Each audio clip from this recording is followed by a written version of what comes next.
Waheguru Ji Ka Khalsa, Waheguru Ji Ki Fateh. Welcome to another segment of Coach Gurbani's a-sabad-a-day. The recitation today continues from a-sabad-a-day, the 72nd Shabad in this rag, composition of the 5th Nanak, Guru Arjan. The recitation. a-sabad-a-day, Jau Suprasan Hoio Prabh Mera, ta dukh param kaho kaise nera. Sun sun जीवा सोए तुम्हारी, मोहे निर्गुण को लेहो उधारी रहाओ. मिट गया दुख विसारी चिंता, फल पाया जपि सतगुर मंता. सोई सत सत है सोए, सिमर सिमर रख कंठ परोए. कहो नानक कौन ओह कर्मा, जाके मन वसया हर नामा. कहो नानक कौन ओह कर्मा, जाके मन वसया हर नामा. So the situation is that sun sun जीवा सोए तुम्हारी, मोहे निर्गुण को लेहो उधारी. मोहे निर्गुण को लेहो उधारी. Nirgun, without any qualities, that is to say, without any redeeming features, with no merit whatsoever to recommend myself. And yet, you, in your grace, saved me. Leho udhari. You saved me. All I did was, sun sun jeevan soye tumhari. Sun sun, by listening, by paying attention to Guru wisdom, I came alive to your presence. And that was my Savior.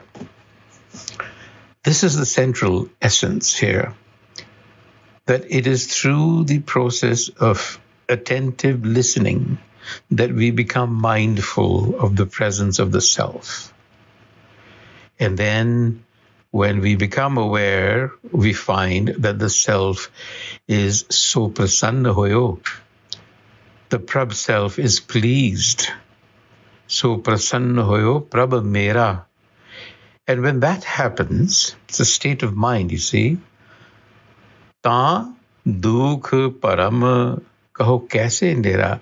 How can sorrow, how can doubt even approach me when I'm in that state, when I'm in your presence? In other words, when the mind has realized its true nature, there is no sorrow, there is no doubt about anything.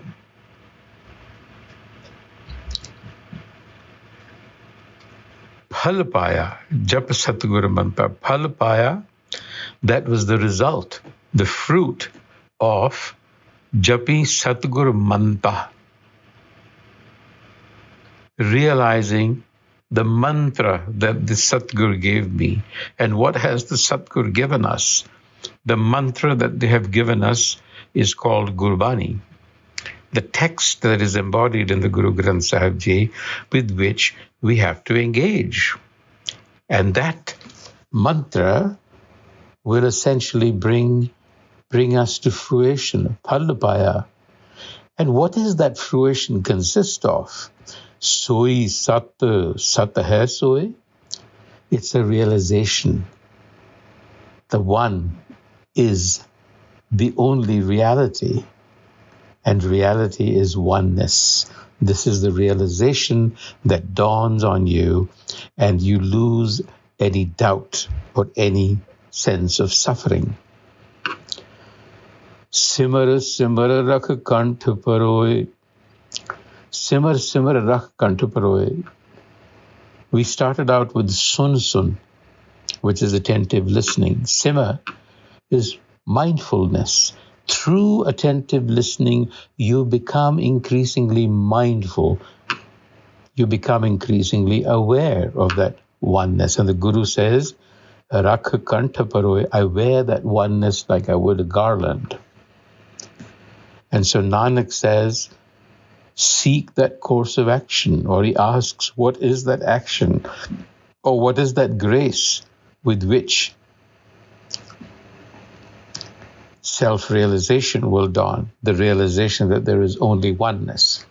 Kaho Nanak, kaun oh karma, jaake man vasya har nama.